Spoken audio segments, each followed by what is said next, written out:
Welcome to the second EnergiseOz RTO webinar. The topic of today's webinar is planning for blended learning delivery. Today's webinar is broken up into two sections. The first looks at why planning is important and what planning should be done, and the second looks at how the EnergiseOz LMS can help you with these planning decisions. Before we get into anything too serious, we should probably do a quick recap of what blended learning is for those who missed the last session. First of all, let's start with what it's not. It's not just about setting extra multimedia tasks as homework or getting students to do them in their own time, and it's not about replacing teachers with computers. It's a guided learning journey in which a teacher uses different electronic components to supplement face-to-face training. And the good news is it can make good teachers even more effective. As you can imagine, taking full advantage of the opportunities technology provides can be challenging and requires some careful planning. The first thing to consider is multiple sources of content. Using electronic resources to deliver content means every apprentice has something to work on. By providing an alternative method of delivering content, teacher time is freed up so they can spend more time talking to, rather than at apprentices. The second is the amount of data at your fingertips. Having access to instantaneous data on apprentice progress can help a teacher to plan a lesson, identifying which apprentices need help with a particular concept so they can act appropriately, such as holding a tutorial for the particular group in the next class. The most important thing is to remember it's all about the individual. The hardest thing for many teachers is getting out of the mindset of a class or even first, second or third year students. The goal of a competency-based training system is to judge each individual on their merit. A learning management system tracks apprentice progress so it's available to the teacher at the touch of a button. When blended learning is delivered effectively, apprentices switch between instructor-led sessions, group work and online resources. This mixture is managed by the teacher to support their individual learning style, progress, aptitude and aspirations. I'd like to take the time now to show you a video from a high school teacher called Aaron Sams who teaches science in the United States. While some of the homework class examples he uses may be less relevant in apprentice training, I think he really engages with the transition a teacher makes from being the primary deliverer of content to doing more practical work and small group tuition, how teachers' time can be freed up by multimedia tools to spend more time teaching. Anyway, here he is.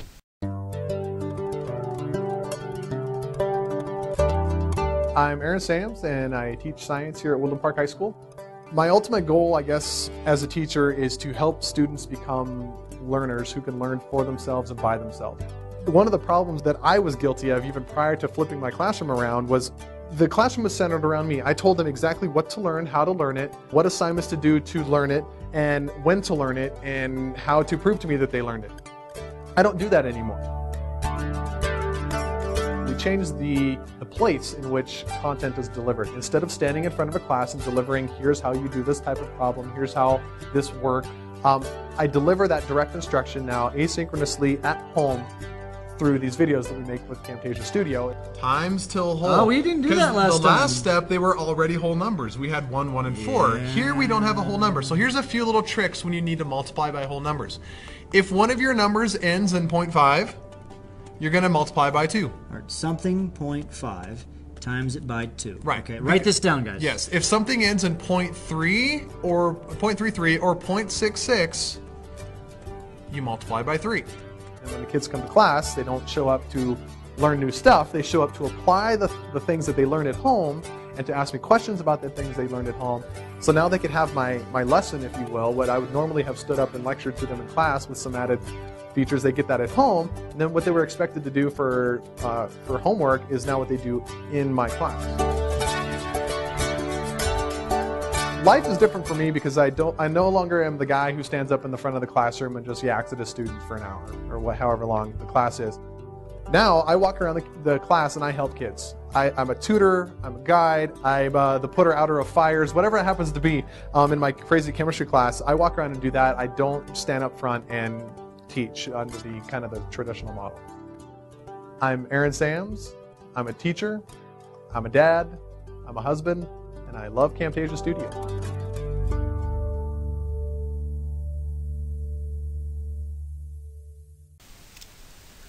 Now we begin the second part of our presentation, which looks at the EnergiseOz learning management system and the support it provides to teachers to help them manage varied progression and deliver blended learning. It includes a number of planning tools which are mapped to the units of competence in the training package. It also provides access to learning and assessment resources, allows teachers to monitor apprentice progress both on and off the job, and a forum in which they can discuss their experiences with their peers. So, where to begin? Getting the most out of each apprentice requires developing individual learning plans. The starting point for these is the unit guide. You can access the unit guide through the EnergiseOz learning management system. This includes a learning and assessment plan overview for the unit, as well as learning content and resources, learner plans, and technical summaries for each subtopic. More resources will be added to the LMS for each unit throughout the pilot, so make sure you check regularly. Each learning plan is a moving entity and should be developed in consultation with the apprentice. It should include all available and relevant information about training, including learning styles, progress, and aptitude, such as the information from the initial readiness assessment. To help familiarise you with the unit guide on the LMS, I have an excerpt from Steve Darby's LMS How-To for Teachers series, which will shortly be available through the LMS itself. The How-To series of short videos will show you screen by screen how to conduct activities on the LMS, such as understanding the course layout, showing and hiding LMS activities, and finding student responses. Hello and welcome to a demonstration on another aspect of the EnergiseOz LMS. Today we're going to look at the unit guide. Firstly, I have logged in as demo teacher, which is my demonstration teacher for my demonstration college called ABC College, and I've accessed the G106 unit. The unit guide is located in the introduction of the course, and as we can see, here's the unit guide for G106. So the unit guide has the first page as an introduction, which sets out what the unit guide actually is and what it contains and the structure of the components of the course. The first page that is specific to this unit is actually the learning and assessment plan overview. This page actually comes from the learning and assessment plan document that EOS has been developing with industry consultation for many years. There's an indication of the methods of assessment, as well as some suggestions on when the assessment should take place, and some conditions and resources you might need. Lastly, there's the work performance requirements. What I want to do now is have a look at other pages within this book and see how they can be of assistance to teachers. For each topic, we have a learning content and resources page, a learner plan page, and a technical summary. So let's look at the learning content and resources and see how this can be useful to us. Firstly, it has a topic purpose and a suggested duration. These can be used to give students an idea on what the topic's for and how long they should spend on the activities within it.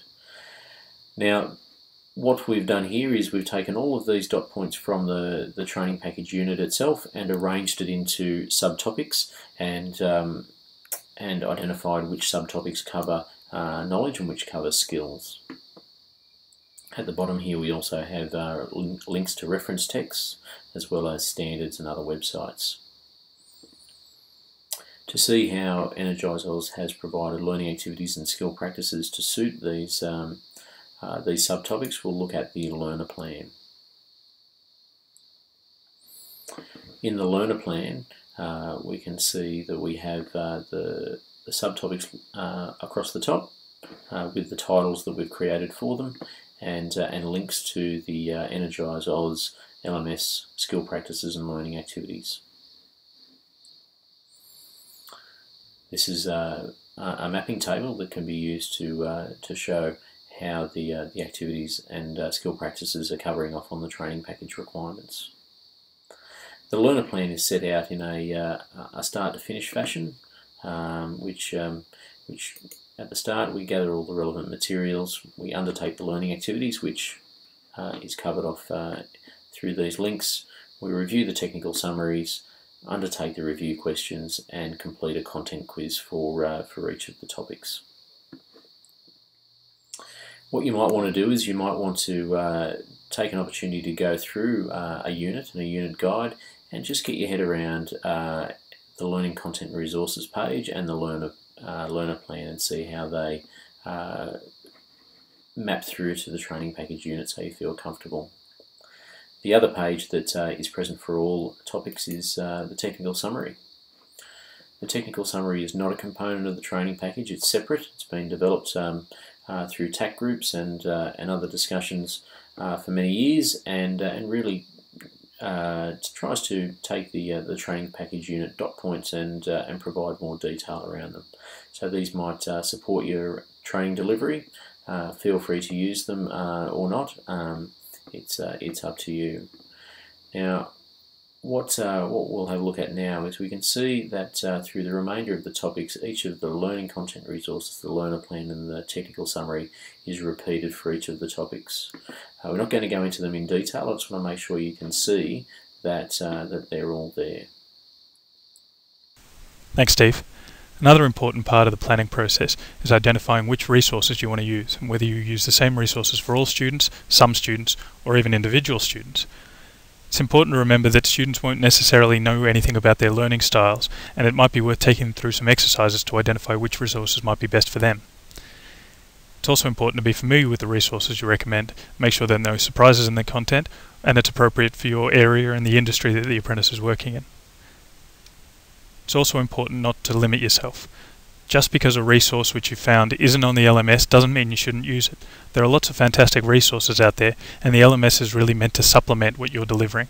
So if your institute is delivering something particularly relevant to your industry, or perhaps if a local material supplier has provided a training video which is tailored to the equipment you're using, it's certainly acceptable to use that rather than the LMS material.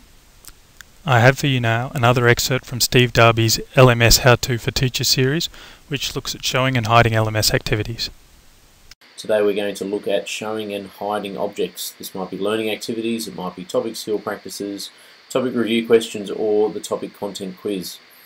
So first of all, let's cover off the basics. I'm using G006, which is a Phase 2 unit, and we're in ABC College. I'm logged in as demo teacher, which has been set up for these demonstrations. Okay, so let's start by looking at the first topic. We'll just use the nice simple ones, and what we'll do is we'll go through and show and hide a topic learning activity, a skill practice, a review, set of review questions, and a content quiz. So firstly, as a teacher, to show a quiz that's been hidden, and we know it's been hidden because it's a light grey colour, we click on it and we're brought to the quiz info page, and we click on show, and there it is. To hide that one again, you can see how it's a nice blue colour. We'll click on it again, we're taken to the info page, scroll down to the settings block, and we'll notice that it says hide. One of the things we're trying to do to make life easier for teachers is to deliver courses with all of the objects and activities hidden, so that way you can choose what you want to show once you've been through it, so students don't just go willy-nilly into the activities. So I'm using a skill practice this time. Again, scroll down until I get to the settings block on the left-hand side, and I can show it. Scroll down, there we go, I can see that, that I've shown that. I'm not going to hide that one because I think we've seen that if you click on it again, go down to the settings block, you get the hide function. Review questions, we'll click on that one again, and again we're taken to the info page. We'll scroll down to the settings block, and we'll say show.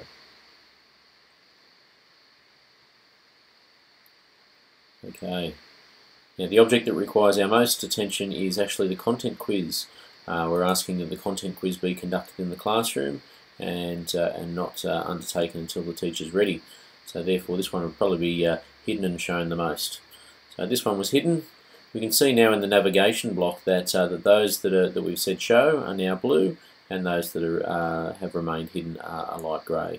So we'll keep on going down to the settings block here, and we'll say show activity for the content quiz.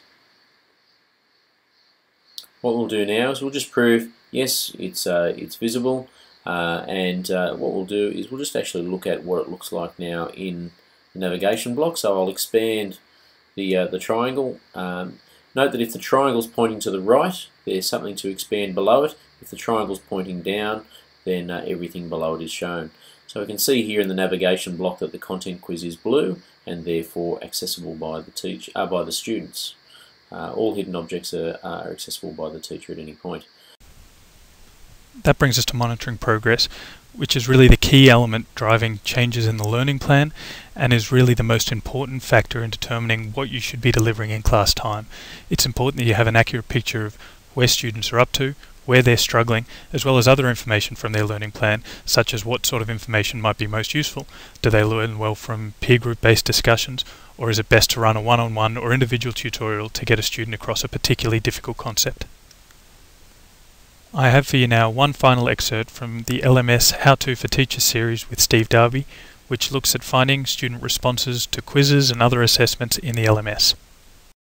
Hello everyone, and welcome to this demonstration on the EnergiseOz Learning Management System. Today we're going to look at how to locate the responses that students have made. Hello everyone, and welcome to this demonstration on the EnergiseOz Learning Management System.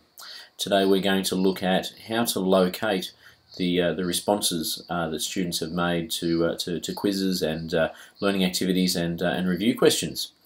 So first of all, I'm going to use the G101 unit, which is magnetism within our ABC college that's been set up for these demonstrations.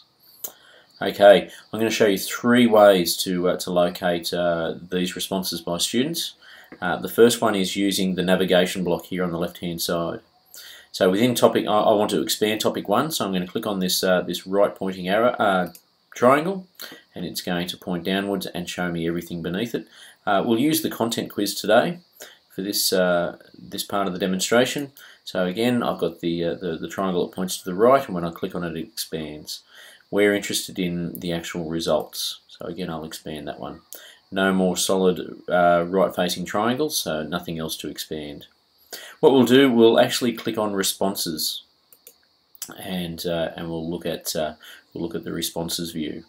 Now, when we come here, first of all, up the top here, we can see that that we're looking at the results and the responses for topic 1 content quiz. So we know we're in the right place. So let's scroll down, and what we'll notice straight away is we have this table, and we actually have written here the student responses for each of the questions. This is a fairly cluttered way to look at it, but what we'll do, we'll look at the individual attempt that was made by the student. So here we are in an actual review screen for the whole quiz. What I like to do is I like to click the Show All Questions on one page. It makes it much simpler to do a review. The other thing we can do is, if we're interested in the students' negative outcomes, we can click directly on questions and have a look at how the student responded and what the correct answer is. In other demonstrations, we'll look at how to make comments and override marks, but we'll leave that to another demonstration. Okay, so just recapping that one, we used the navigation block, expanding the results section, clicking on responses, identifying the student, and reviewing their attempt. Thank you very much, Steve. And just a quick reminder that the whole LMS How To for Teachers series will be available shortly from the LMS. Now, I know Steve is very keen to make the series as useful as possible for teachers, so if there's anything at all you'd like to see covered in future videos, please make sure you get it through to us on the forums or by emailing emap@eoz.com.au. All that remains for us now is to do a quick summary of what we've covered today. The first thing we've looked at is the use of online resources, and it's important to remember that they're a tool and not the whole solution. They're not trying to replace teachers and never will.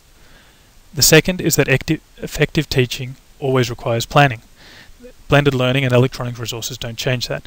They do provide additional information which can be used in the planning process and really increase a teacher's arsenal by providing a range of multimedia resources which they can employ to meet each learner's needs.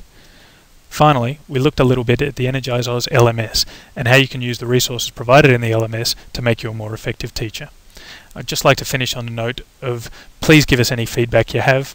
The LMS itself and this webinar series are all provided as support resources for teachers, so if we can make them better for you or more informative for you, we'll certainly look at any way we can to do that. Thank you very, very much for your time, and just a reminder that the EnergiseOz pilot is a project of Energy Skills Australia. Thank you very much, and I hope you'll tune in for our next webinar.